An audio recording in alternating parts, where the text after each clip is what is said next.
This is the incredible story of how FC Porto won the Champions League in 2003 or 4. When thinking of great underdog stories in the world of football, Leicester City in 2016 and Greece in 2004 come to mind. If you pay attention to cup competitions, you will also see that in 2008, none of the big Premier League teams qualified for the FA Cup semi-finals. The winner that year was Portsmouth. But one story that is rarely mentioned now, despite its insanity, is how Porto won the Champions League in 2003 or 4.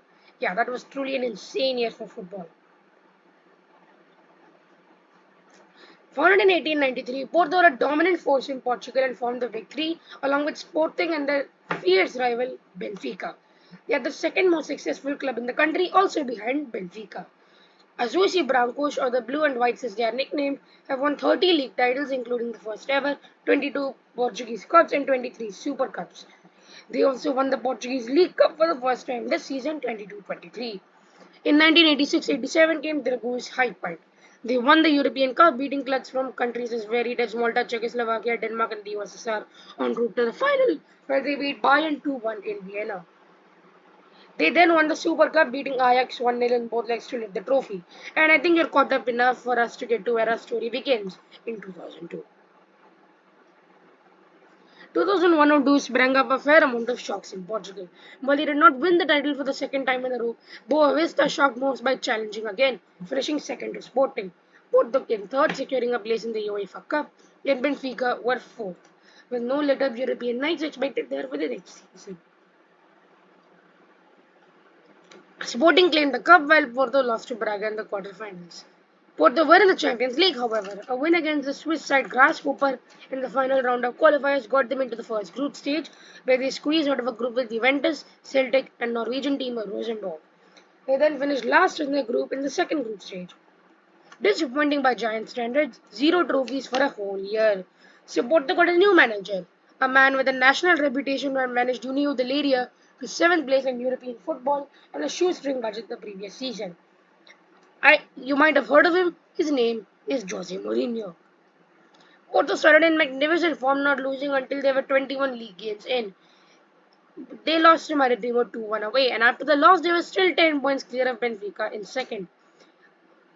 After another 8 games, they lost again to Pacos 1-0 with only 3 games left. By then, it didn't matter because they had won the league.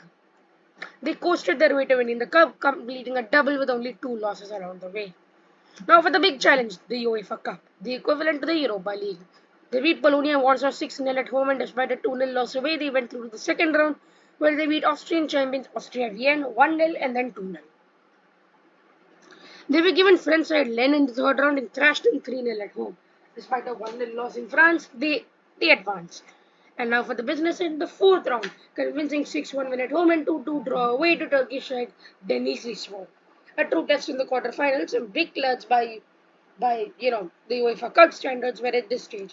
Despite losing at home to Greek outfit Panathinaikos, they won 2-0 in Athens after extra time in a nerve-wracking encounter to advance. They got a massive test in the semis. Italian giants Lazio, who had been in a Champions League quarterfinal less than 3 years earlier. They won 4-1 at home and then grinded out a 0-0 draw at the Olympico. A European final in Seville would be awaiting in a month. And they played Celtic, who had beaten sides like Liverpool as well as other Portuguese team Boa Vista to get there. No matter what, the tournament would have a new champion as neither of these teams had won it before. Having beaten massive teams including Blackburn Rovers, Stuttgart and Liverpool, Celtic were slight favourites. Apart from a yellow card 8 minutes in, the match was a stoic affair until Porto got a huge opportunity to score, only to shoot straight at Rab Douglas, Celtic goalkeeper. Throughout the next 10 minutes, Celtic repeatedly denied big attacks from Porto. However, in the first minute of first half injury time, tournament top scorer Delay scored for Porto, giving them a 1-0 lead before the break.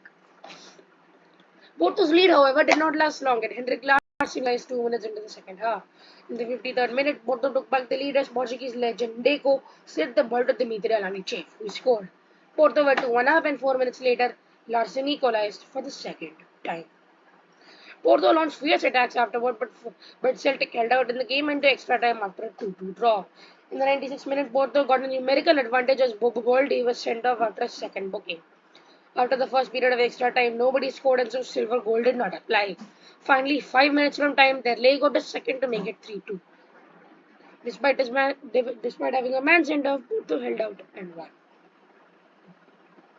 Porto had two Super Cups to play. The Col Candido de Oliveira, the domestic Super Cup, came first, and they beat Mourinho's old team, Union de Leiria, 1-0, then lost the European Super Cup to Milan by the same scoreline. They started the season in even better form than the last, going unbeaten for 28 matches. When that run ended, they were 8 points clear of second place Sporting. They beat Alverca 1-0 to be crowned champions with 2 matches left. In the Cup, they again cruised to victory. They lost the final. Now for the UCL.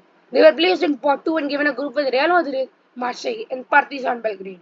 For once, people thought they would make it through. But the start was not ideal. After slip up in Belgrade conceding an equalizer they had no business conceding, they had to welcome Real Madrid. They actually took the lead early on, but Helguera and Solari made sure that Madrid led by half time and Zidane completed the comeback. Porto won, Real 3. Away to Marseille next, a loss would all but eliminate them. Not much hope as Didier Drogba struck first. Yes, that Didier Drogba. 1-0 down. Then two quick fire replies gave them the lead, and another with 9 minutes to spare made it 3-1. Marley then pulled one back, but it was too late. Marseille 2, Porto 3. One goal for Alaliche got a 1-0 win at home to Marseille, and now another win would see them through. A base from Benny McCarthy saw them beat Partizan 2-1, resulting in their qualification, and they rounded out the group with a 1-1 at the Bernabeu. Porto were seeded in the round of 16 draw, meaning they would play the first leg at home. But it was not ideal as they had to play Manchester United. In Portugal, Quinton Fortune gave the Red Devils the lead, but another McCarthy praise gave Porto an advantage on the flight to Manchester. 30 minutes into the second leg, Paul Scholes scored, and as things stood, Porto were out due to the away goals rule. But in the 90th minute, a free kick went into United's box, and Costinha slotted it home. On the night, 1-1 on aggregate, United 2, Porto 3.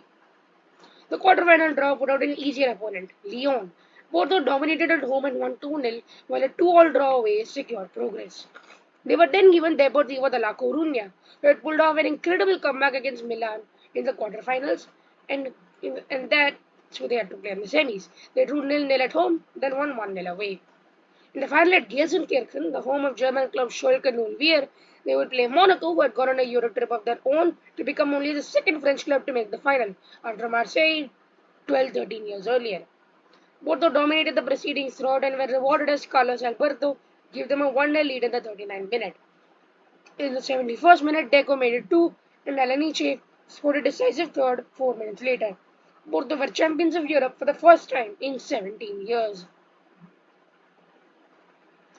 Porto made it to the Champions League group stage in each of the next 6 seasons. In 2005-06, they finished last in their group, and in 2008-09, they made it to the quarterfinals. But on the other 4 occasions, they could not make it past the last 16. Since then, they have played 2 full seasons and 3 partial seasons in the Europa League, having won it in 2010-11 and having made the Champions League quarterfinals on another 3 occasions. 2004 14-15, 2018-19, and 2020-21. This year they lost to Inter in the round of 16. So if you would like to see more football video SSC like this, then please remember to subscribe to this channel and smash the like button on that video. Goodbye.